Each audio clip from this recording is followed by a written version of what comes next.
आदाब मुंसिफ टीम में आपका इस्तकबाल है। मुंसिफ जोहार की खबरों के साथ मैं हूं माहिरा गौहर। देखेंगे तमाम बड़ी खबरें। आगाज हेडलाइन के साथ। और राज्यपाल संतोष कुमार गंगवार ने रांची यूनिवर्सिटी में नागी अंतर्राष्ट्रीय सम्मेलन का किया उद्घाटन। बोले संसाधनों का विवेकपूर्ण उपयोग और संरक्षण मानवता के भविष्य के लिए जरूरी।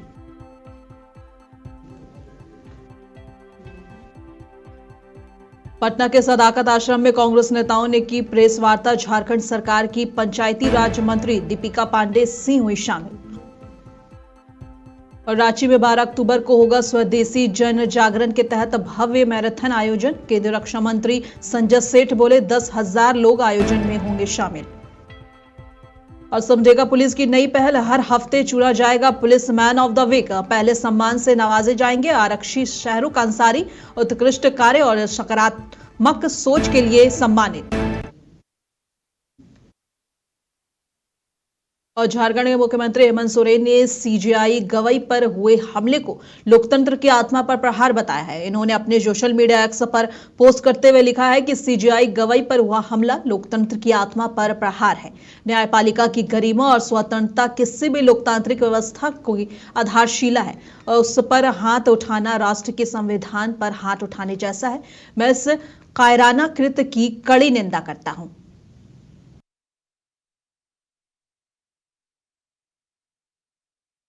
और रांची विश्वविद्यालय के भूगोल विभाग द्वारा आयोजित 3 दिवसीय 9वें नागी अंतर्राष्ट्रीय सम्मेलन का उद्घाटन राज्यपाल संतोष कुमार गंगवार ने किया। यह सम्मेलन पृथ्वी का सतत भविष्य और संसाधनों के उपयोग और प्रबंधन की चुनौतियां विषय पर आर्यभट्ट सभागार में आयोजित किया गया। इस मौके पर राज्यपाल ने कहा कि ये विषय केवल शैक्षणिक नहीं बल्कि मानवता के भविष्य के लिए बेहद जरूरी है। उन्होंने कहा कि आज की सबसे बड़ी चुनौती संसाधनों के विवेकपूर्ण उपयोग और संरक्षण की है। उन्होंने आगे की वैश्वीकरण और औद्योगिकीकरण और नगरीकरण के तीव्र गति से जहां आर्थिक अवसर प्रदान किए हैं, वहीं संसाधनों के अंधाधुंध दोहन और प्रदूषण, जलवायु परिवर्तन और ग्लोबल वार्मिंग जैसी गंभीर चुनौतियां भी सामने आई हैं। उन्होंने जोर दिया है कि संसाधनों का संरक्षण केवल बचत नहीं बल्कि उन्हें पुनर्जीवित करने का संतुलित रूप से उपयोग करने की प्रक्रिया है ताकि आने वाली पीढ़ियां भी उनसे फायदा उठा सके।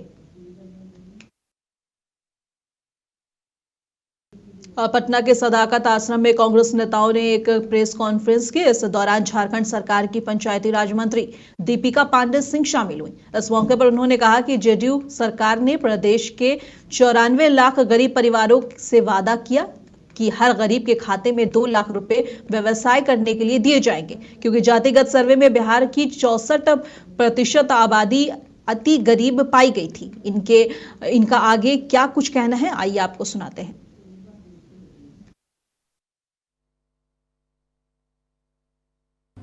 50,000 करोड़ दे दूं, 60,000 करोड़ दे दूं, 70,000 करोड़ दे दूं,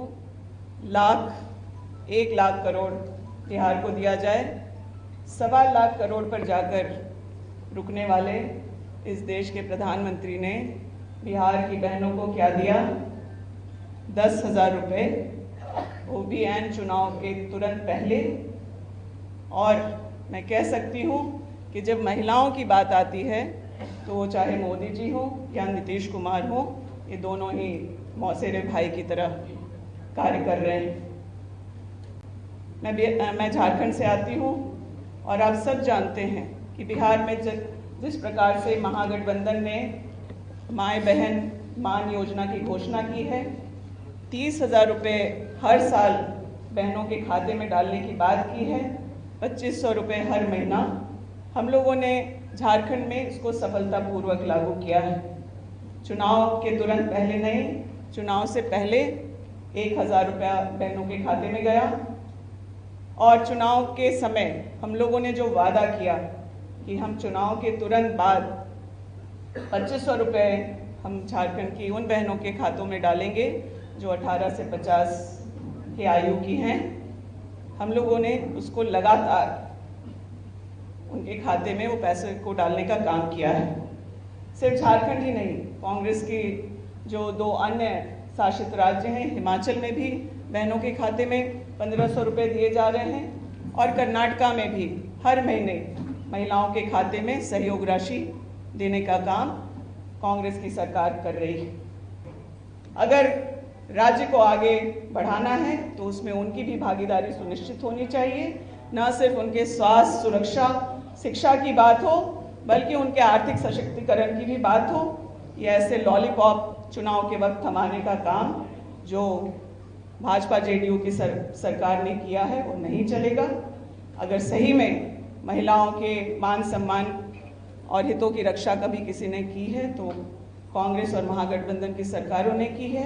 हम लोग पेपर लीक से भी निजात दिलाएंगे इस राज्य को।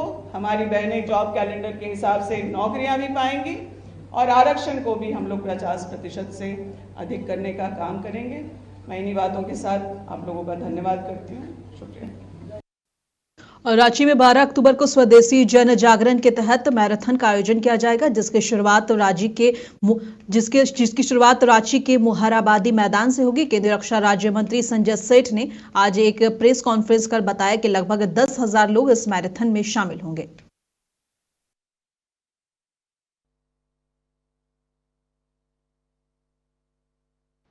स्वदेशी, हर घर स्वदेशी, आत्मनिर्भर भारत को लेकर एक मैराथन विकसित भारत 2047, यह स्वदेशी मैराथन 12 अक्टूबर को प्रातः 6 बजे मोराबादी ग्राउंड से निकलेगा और वो निकलकर उपायुक्त आवास होते हुए, फिर मछली घर होते हुए, गवर्नर हाउस होते हुए, जस्टिस सहदेव चौक से दाहिने मुड़ेंगे, प्रेमचंद से फिर दाहिने हो जाएंगे और फिर सिद्धू कानू पार्क होते हुए, रांची कॉलेज होते हुए पुनः मोराबादी आएंगे। लगभग 3.5 किलोमीटर का ये पैच है, पूरा एक राउंड है।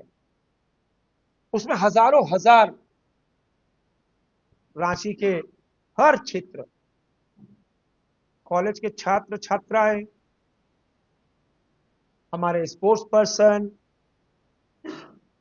सामाजिक संस्था के लोग, एनसीसी के कैडेट, माई भारत, एनएसएस के वॉलेंटियर्स, विभिन्न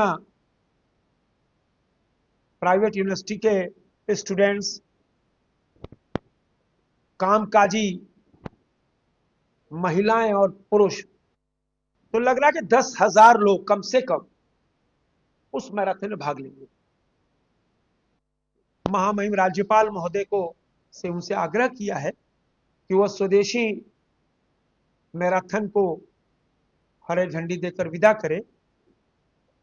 और रांची में बिहार विधानसभा चुनाव 2025 की तारीखों की घोषणा पर जेएमएम सांसद महुआ माझी ने कहा है कि बिहार चुनाव की घोषणा हो चुकी है, जनता को इसे अवसर के रूप में लेना चाहिए, क्योंकि जनता बदलाव चाहती है। जिस तरह से इंडिया गठबंधन पर उनका विश्वास बढ़ा है, उससे हमें बहुत ही सकारात्मक संकेत मिला है। हमें पूरा विश्वास है कि इस बार बदलाव होकर रहेगा।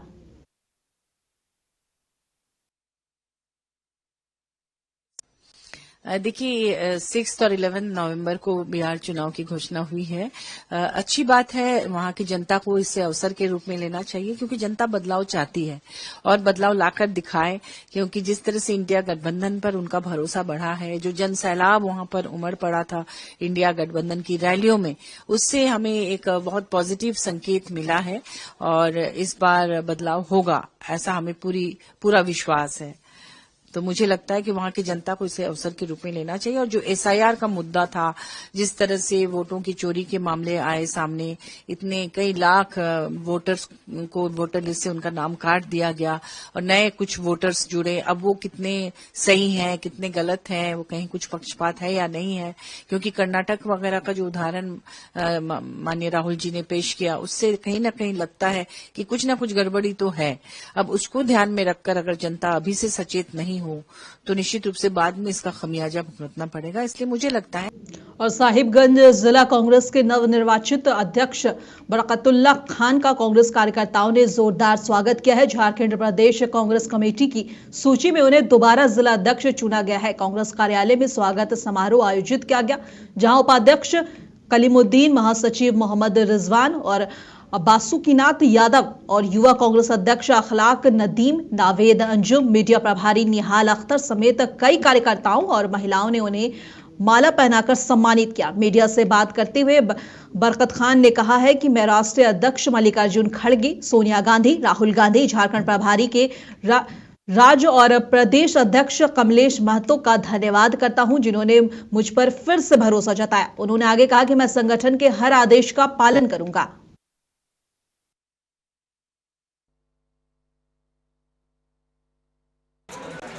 मुझे ऐसा लग रहा है कि जो हमने विगत 3 साल जो अपने जिलाध्यक्ष के पद पर रह करके साहेबगंज जिला का काम किया, तो बहुत हद तक हमें ऐसा लग रहा है कि जो हमने दूर दूर पंचायत तक सभी प्रखंड के 9 प्रखंड और 3 नगर पंचायत के पंचायत स्तर तक पहुंचकर लोगों से संपर्क कर हमने पहले कमेटी बनाने का काम किया। सारे कमेटी हमने बनाया, प्रदेश से जितने भी सारे कार्यक्रम होते थे हमने जिला में आकर के सभी के सहयोग से, हमारे जितने साथी हैं जिला के साथी हैं, जो प्रदेश के साथी हैं, जो प्रखंड के हैं, सभी मिल करके हम लोगों ने जिला को बहुत अच्छे ढंग से संगठन को मजबूत करने का हम लोगों ने भरपूर सफल प्रयास ईमानदारी रूप से किया है। और इसी का नतीजा है कि आज AICC के द्वारा माननीय हमारे राष्ट्रीय अध्यक्ष मल्लिकार्जुन खड़गे जी, सोनिया गांधी जी, हमारे नेता आदरणीय राहुल गांधी जी, वेणुगोपाल जी, जो काम किया, वर्क किया, उसको देखते हुए इन्होंने मुझे हमें दूसरा मौका हमें दिया है जिलाध्यक्ष का, और हम सभी को तहे दिल से शुक्रिया अदा करना चाहते हैं। और हम ये और लोहरदगा जिला कांग्रेस अध्यक्ष की घोषणा के बाद पार्टी कार्यकर्ताओं में नाराजगी है। सेना प्रखंड कांग्रेस के पूर्व अध्यक्ष जमील अंसारी ने फैसले का विरोध किया है। उन्होंने कहा है कि पुराना जिला अध्यक्ष को दोबारा नियुक्त करना और अल्पसंख्यक समुदाय की अनदेखी करना पार्टी के लिए नुकसानदायक साबित हो सकता है। उन्होंने इसे मुस्लिम समुदाय के साथ धोखा बताया और इस फैसले के खिलाफ जोरदार विरोध की चेतावनी दी है। जमील अंसारी ने आला कमान से फैसले पर पुनर्विचार कर नए सिरे से जिला अध्यक्ष की घोषणा करने की मांग भी की है।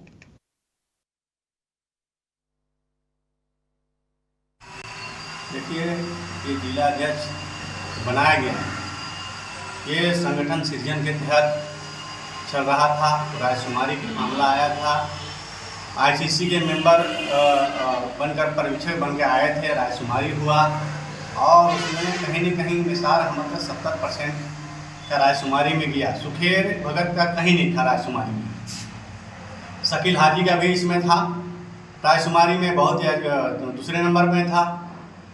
और ये जो बनाया गया, ये कहीं न कहीं कांग्रेस को छलने के काम किया है, मुस्लिमों को छलने के काम किया गया है। हम लोग आप लोग को मीडिया के माध्यम से बताना चाहते हैं कि देखिए, आरक्षण सीट में हम लोग सब दे देते हैं, सांसद, विधायक, मुखिया, प्रमुख, जिला परिषद अध्यक्ष, सब हम लोग दे देते हैं, लेकिन एक पद केवल मुस्लिम को मिलता है कांग्रेस में। जो जिलाध्यक्ष ऐसे पोस्ट है जो मिलना चाहिए था, वो नहीं मिला कांग्रेस को। इससे मुस्लिम समाज काफ़ी आक्रोश में है और हम इसका घोर विरोध करते हैं। और सुखेर भगत की जहाँ तक बात है, ये कभी कांग्रेसी रहबे नहीं किया। गिरिडीह जिला कांग्रेस कार्यालय में आयोजित एक भव्य समारोह में नवनियुक्त जिलाध्यक्ष सतीश कोटिया ने पदभार ग्रहण कर लिया है। जिले भर से सैकड़ों कांग्रेस कार्यकर्ताओं और नेताओं ने फूल मालाओं से उनका जोरदार स्वागत किया है। इस अवसर पर मांडू के पूर्व विधायक और गिरिडीह जिला प्रभारी जयप्रकाश पटेल भी मौजूद रहे। कार्यकर्ताओं ने उन्हें हजारीबाग जिलाध्यक्ष बनाए जाने पर भी सम्मानित किया। पार्टी नेताओं ने संगठन को जमीनी स्तर पर मजबूत करने और जनहित के मुद्दों पर कांग्रेस की भूमिका को सक्रिय करने का संकल्प लिया है। सभी ने विश्वास जताया है कि सतीश कोटिया के नेतृत्व में गिरिडीह जिला कांग्रेस नई ऊर्जा के साथ आगे बढ़ेगी। पदभार ग्रहण के बाद सतीश कोटिया ने सभी कार्यकर्ताओं और नेताओं का आभार जताते हुए कहा है कि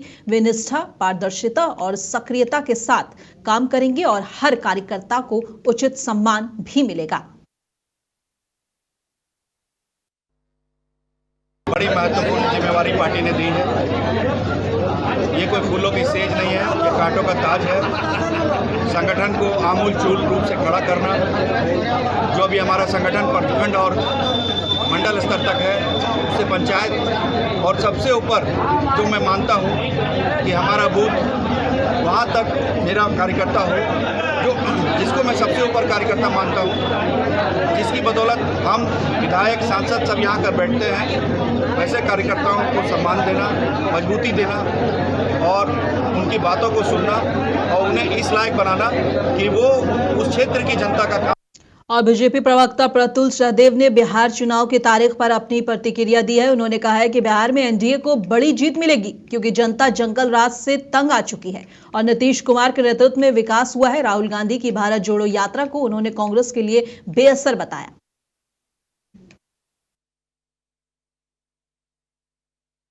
जो बिहार की जनता ने कभी नहीं किसी को दिया होगा, वैसी जीत एनडीए को मिलने जा रही है। हमारा पिछले बार एलजेपी भी हमारे साथ नहीं था, इस बार एलजेपी भी साथ है। सीट का बंटवारा मोटा मोटी हो गया है। लोग लालू प्रसाद की जो जंगल राज की पुनरावृत्ति है वो देखना नहीं चाहते हैं और एनडीए ने जो डेवलपमेंट किया है नीतीश कुमार जी के नेतृत्व में भारतीय जनता पार्टी के सहयोग से, वो लोगों की जुबान पर, लोगों के दिमाग पर चढ़ा हुआ है और हमें लगता है पॉजिटिव वोट नरेंद्र मोदी जी के लिए भी काफी मिलेगा बिहार में।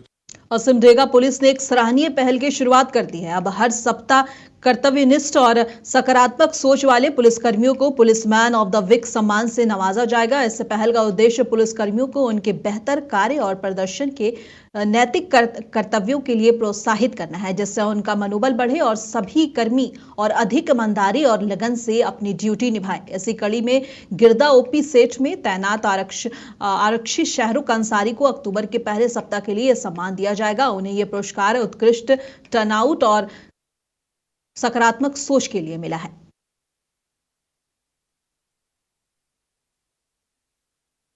और साहिबगंज में 71वें वन्य जीव सप्ताह के अवसर पर साहिबगंज वन प्रमंडल ने डॉल्फिन प्रकृति परिचय केंद्र और उधवा पक्षी अभयारण्य के जैव विविधता और वन्य जीव संरक्षण को लेकर जागरूकता कार्यक्रम आयोजित किया। इस दौरान वन प्रमंडल पदाधिकारी प्रबल गर्ग ने बच्चों को गंगा डॉल्फिन के महत्व के बारे में बताया है। उन्होंने कहा है कि डॉल्फिन गंगा नदी की स्वच्छता और स्वास्थ्य का प्रतीक है, जिसका संरक्षण हम सभी की जिम्मेदारी है।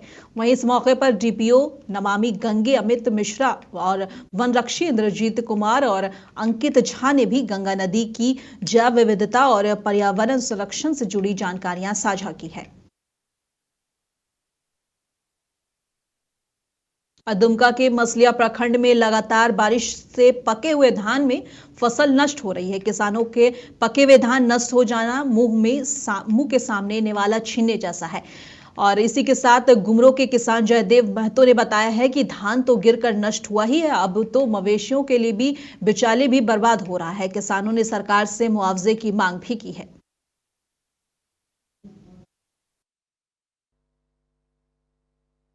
हम लोग प्रखंड मछलिया के पश्चिमी गुमरो पंचायत के किसान हैं। हम लोग का ये भारी वर्षा के कारण जो क्षति हो रहा है, इससे हम लोगों का जो क्या स्थिति बनेगा आगे चलकर कोई गारंटी नहीं है। सब धान गिर गया, मुंह पर जो है अब खाने के लिए जो हम लोग काट के इसको करते वो ख़त्म हो गया था। आगे पर का आहार ख़त्म हो गया। अब वरदान ही अभिशाप हो गया। पानी तो खूब हुआ, इस पानी ही बर्बाद कर दिया, पानी कर दिया हम लोग को। अब हम लोग सरकार से निवेदन करते हैं कि यदि इसका मुआवजा कुछ सरकार दे, इनको ये जो है सब अंकुर हो करके सब, और धान बहुत हमारा जो है सो प्लॉट 3 बीघा से ऊपर यहाँ गिरा और वहाँ भी 2.5-3 बीघा वहाँ भी गिर गया है सब। और जमशेदपुर के कदमा पुलिस ने भानु मांझी गिरोह के सक्रिय सदस्य मनीष सिंह को पिस्तौल और 3 जिंदा कारतूस के साथ गिरफ्तार कर लिया है। एसएसपी पीयूष पांडे ने बताया है कि मनीष सिंह अवैध हथियार लेकर इलाके में घूम रहा था और रंगदारी वसूली जैसे अपराधों में शामिल था। गुप्त सूचना के आधार पर पुलिस ने तत्काल कार्रवाई करते हुए उसे दबोच पूछताछ में पुलिस ने स्वीकार किया है कि वो भानु मांझी गिरोह के साथ मिलकर आपराधिक गतिविधियों में शामिल था।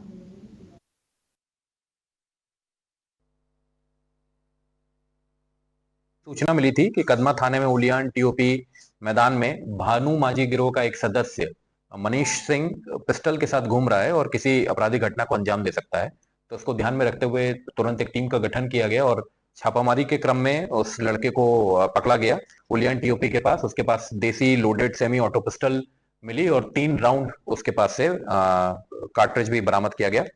इसका नाम है। और चतरा में राजधर साइडिंग से जुड़ी 7 सूत्री मांगों को लेकर स्थानीय लोगों और विस्थापितों ने आंदोलन तेज करने की घोषणा कर दी है। उनका आरोप है कि प्रबंधन लगातार वार्ता के बावजूद समाधान नहीं कर रहा है और पूंजीपतियों के हित में काम कर रहा है। इस दौरान सभी ने एकजुट होकर महाप्रबंधक कार्यालय से बाहर नारेबाजी कर सीसीएल प्रबंधन को ज्ञापन भी सौंपा है।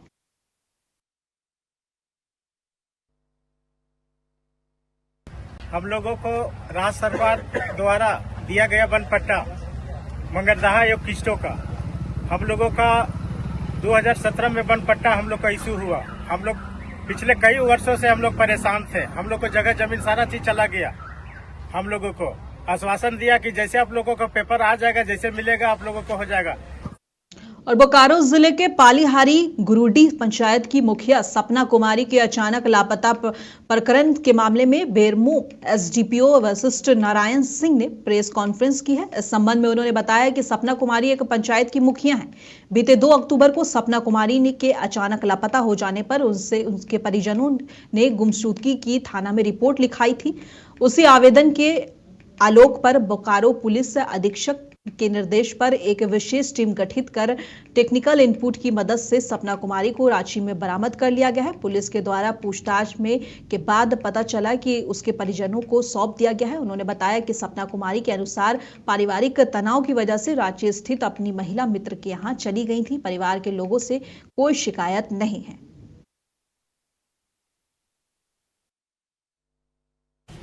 दिनांक 3/10/25 को गुमिया थाना में आशीष कुमार जो गुमिया के रहने वाले हैं, थाना में एक गुमशुदगी का आवेदन दिए कि उनकी पत्नी सपना कुमारी जो पलिहारी गुरुडी पंचायत की अखुंटी की 2 नाबालिग जनजातीय बच्चियों को दिल्ली पुलिस की 3rd बटालियन और झारखंड की एकीकृत पुनर्वासन संसाधन केंद्र की टीम ने रेस्क्यू कर खूंटी CWC को दे दिया है। जिला बाल संरक्षण पदाधिकारी ने बताया कि बच्चियों को परिजनों के सुपुर्द कर दिया गया है।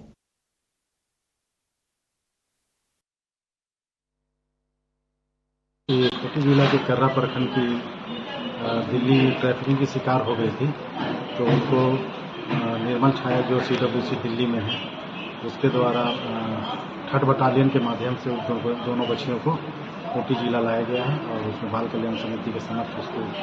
और पाकुड़ के समाहरणालय सभागार में आज डीसी मनीष कुमार ने प्रेस कॉन्फ्रेंस कर आदि कर्मयोगी अभियान की प्रगति और उपलब्धियों की जानकारी दी। उन्होंने कहा कि यह अभियान सिर्फ सरकारी योजना नहीं बल्कि जनसेवा और आत्मनिर्भरता का लोक आंदोलन है। उपायुक्त ने बताया कि आदि कर्मयोगी अभियान का मकसद आदिवासी बहुल गांव में सेवा, संकल्प और समर्पण के साथ सतत विकास को बढ़ावा देना है। इस अभियान के तहत जिले के चयनित गांव में कम से कम 20 कर्मयोगियों की टीम बनाई गई है, जिसमें आदि साथी, आदि सहयोगी और आदि कर्मयोगी शामिल हैं। देश भर में ये पहल 1 लाख गांव में 20 लाख कर्मियों के माध्यम से चलाई जा रही है।